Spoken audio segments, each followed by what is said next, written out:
So we're here at the Hunting Expo in Salt Lake City. Here's better. Almost set on that. That's all right. With good friend Chad Roberts, and we're gonna do a campfire story. We're gonna talk a little bit about one of your most memorable hunts, and I have a feeling I know which one it is. Yeah, we'll go ahead and talk about the big buck. He's here. Yeah. So, I'm not much of an afternoon type hunter. Yeah. But I had this spot that was fairly close to my work. I could run out to and get a few hours in the afternoon. And I'm not much on sitting water neither, but sometimes it's a good way to hunt. Right. And I had a blind set up on a water hole, and those deer down there, it could be a full-blown drought, and you get a little sprinkle on the ground, and they'll quit. Right. They don't come to water anymore. And it was sprinkling, and I decided just to do some still stalking. And I was working up this finger, and I had to go around this little tree, and I skylined myself, and this buck blew out. And I stopped him. I grunted at him. He stopped, and he was right in the sunlight. Just one little beam of sunlight come through the clouds, and I just remember seeing these big bases. And he turns and he looks at me, and I guess him at 70 yards. I anchor in. I don't look at his horns anymore. I anchor in. I let it fly. He hits his belly, runs off. My buddy runs over and walks to where the deer was standing. And I range him. He's 70 yards. Oh. So he looks, finds my arrow, nothing on it. And any big buck you ever see, you swear to God it's the biggest deer Right. you've ever come across. Of course. So, I just kept saying he had beer can bases coming out of his head, and he was wide. Really didn't have much knowledge of what else he had on his head. I wasn't really focusing on that. And a couple weeks went by, and things were dry again. And I figured I'd run out and set water. And before I got my blind, I pulled the card on my trail cam, put a new one in it, and sat there that night. Nothing come in. I turned around and went home.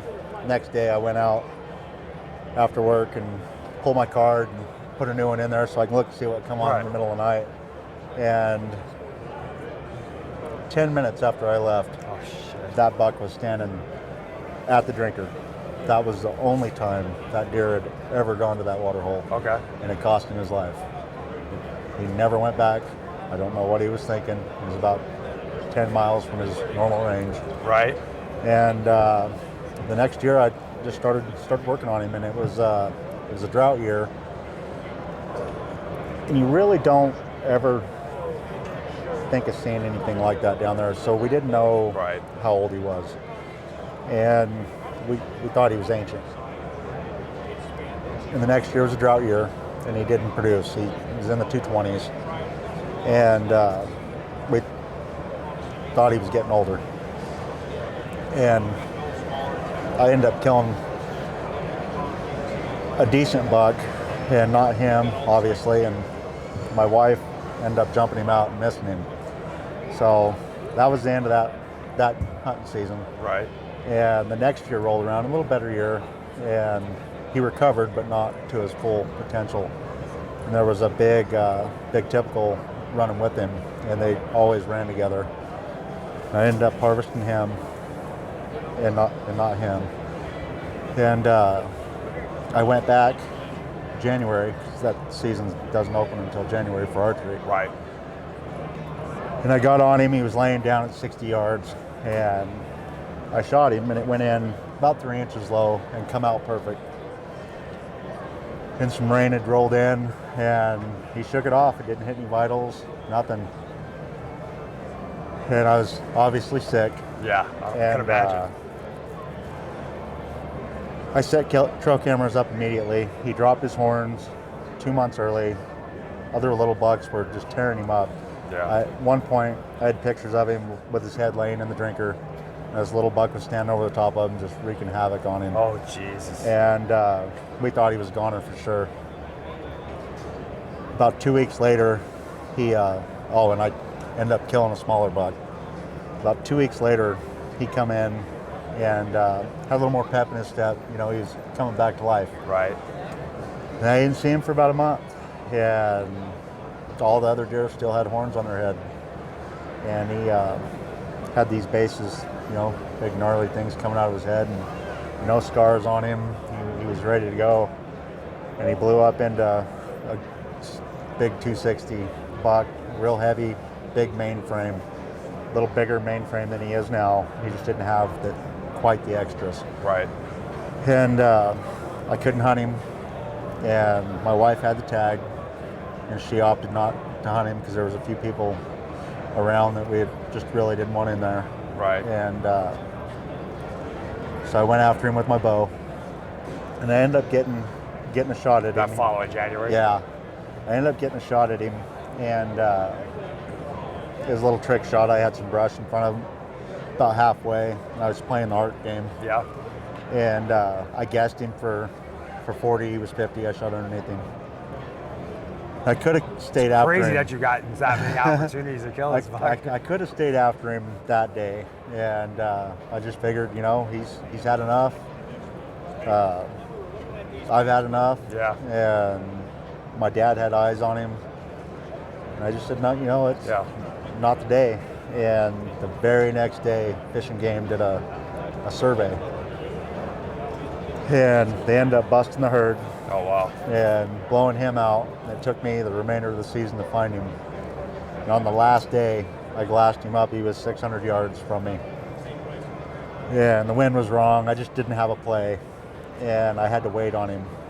So I moved in about 200 yards. I had a decent angle, and I mean, the only thing I had was a waiting game. And I'm sitting there, and it's prime time. They're about ready to get up. Yeah. I'm a mile or so off the road from this spot, and I hear voices. Oh, Jesus. I go, man, what's that? And I turn around, I look over my shoulder, and these two women are walking down this Malapai. And I'm watching them, and the deer are downwind from them. Yeah. And I'm just watching them going back and forth, and they get dead even with me, and there's this big saguaro cactus. And they're talking, just, you know, having a good time. They're not hunting, they're just out there. And the deer blow. They get up, I peek over the hill, and I watch them run off, and I'm just like, Jesus. Yeah. And they take a couple pictures next to this big saguaro. Right. And turn around and walk off. Back out the direction they come from. And at that point, I just laughed. You know, I just laughed. I was like, this isn't meant to be. No. It's not going to happen. And I wasn't upset or anything. I just the way things had been going. If he was any other deer, he'd have been dead. Oh, yeah. And I walk out behind him. And I go, you guys have any idea what you just ran off? No? They didn't have a clue. So I never saw him. Right. They were only 100 yards from him. I never saw him. And that was my last day for that year. So next year would roll around, and I watched him start growing up, and I kept a little tighter tabs on him. And we had him dialed in pretty good, and I was gonna hunt him with my bow. I drew the rifle tag. I was gonna hunt him with my bow, and by then a few people, rumor had gotten out that I was hunting a big deer. Yeah. And they didn't have a clue where he's at, just where I was at. They were hunting you. They were hunting me, and at that point I put my bow away, and I got my rifle out. And next morning it was his history. I went into his home. I jumped him out. He was at full stride, about 100 yards, and I hard shot him. Changed his momentum pretty good. Yeah. Then I was impatient. The wheels were falling off, obviously. Oh, I bet. I'd seen that deer get away so many times, and he was going through some brush, and I shot at him again twice, and I shouldn't have, because there was a wide open clearing. And I remember I was shooting a 270 short mag, and I remember shooting those 3 shots and popping the clip open and sticking a bullet in and closing the clip, racking one in, and the bullet flies out. And I go, oh man, and I reach down and I grab it, and I'm shaking. I'm a wreck. Yeah. You know? Oh, I bet. I'm not even looking at the deer anymore. I'm a wreck. Yeah. And I grab the bullet, and I open the magazine up, I close it, and I jack it in there, and the bullet flies out, and it dawns on me. I got 4 in there. Yeah. You know, so I chambered one. Right. And by this time he goes over the edge of this little roll, and I make my way over the top, and it looked like a big, his horns were white, he'd just stripped them, and it looked like a big brittle bush that just rolled out of the ground, you know, Right, was right. upside down. He was upside down, his horns were dug into the ground, and I look across there, and I go, is that him? Yeah. No, because I'm in disbelief. So many times He gave you the he's slip. gotten and- away from me. And I throw my gun up on him, and it's him. And he's upside down, and you know, I remember breaking down on the way over there, and I sat down next to him, and I just grabbed a hold of him, Give him a and big kiss. yeah, my uncle Johnny and my dad they were right there close, and they come over, and I remember telling my uncle, I said, I think I'm gonna cry. And he goes, just go right ahead, son, we'll cry with you. Yeah. And, That's awesome. you know, at that point I did. But That's pretty incredible, man. my dad called it divine intervention. You know, he waited for his best time to give it up. Yeah. And That's crazy how he was.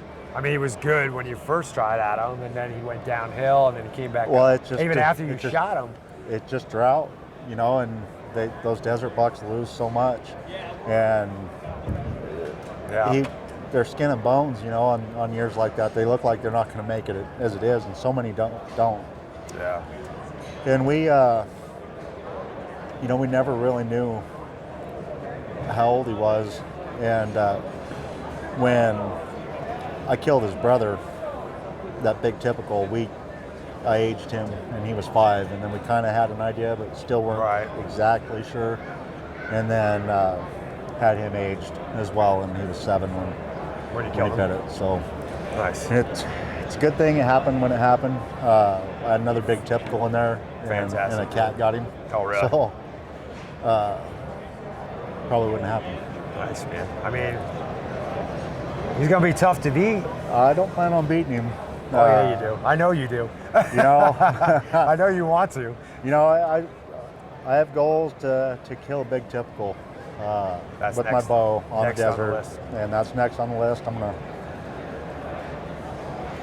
I said I wouldn't sit on the hill and let life pass me by, Right. but I'll be very disappointed in myself if I don't eat a few tags trying to get it done. Right. This year's deer had some sentimental value to it. We talked about Yep. before. So this next couple of years, I'm gonna grind it out. We'll see what happens. I don't think it's gonna take you too long. Well, maybe this year because It's not a good year. It's not a good year. We've got pockets. We've got some good pockets, and we've had some intermittent rain. Right. You know, I don't know if it's enough. Hopefully, we get some rain in April. We get a little rain in April, and things are going to look good because there are areas that have decent amount of feed. Yeah. And just stay after them and see what happens. You know, I'm making a prediction by 2020 you're gonna have that filled. I hope so. That's my prediction. We have the age class right Yeah. now. Good bucks that were born on a good year, and that's what it takes. Is they've got to be born on the right year, and they Right. got not just the genetics. Yeah. You know, they have to be born on good years down there, and we're hitting that prime range. If we can just get the right weather, it'll happen. Yeah. You know, and that's a crapshoot down there. Yeah. You know, we don't. It's hit and miss, and you've got to stay after it. And fortunately, I've got a good wife. Yeah, puts up with it. She puts up with it, and she likes to hunt, so I can show her a good buck and say, hey, look, you know, Yeah. do you want him? Because I got to stay after him, you know. So that That's that awesome. helps. But I'll come clean up your dregs. Don't worry about it. of course, Awesome, man. Thanks a lot for taking the time and sharing this story with us. yeah. I'm sure a lot of people have wanted to hear that for a while. Yeah, let's Yeah, I'll get some video about this buck. Is you have to walk around him to see him all. He stacks up in the back, and then everything parallels itself. Everything vertical. So he kind of shows you something different with every angle. Freaking crazy. Like a cactus bush. Like an acatillo sticking out of his head. Yeah. This is So he's got so much that's hidden back here, and he's so symmetrical to each side. So here he's got 3 that come off this one. He's got 3 that come back. Then when you get on this other side, it's deuces. Oh yeah. And they stack up off the bat. So How many points total? he's got 12 on each side, 24 total, counting eye guards.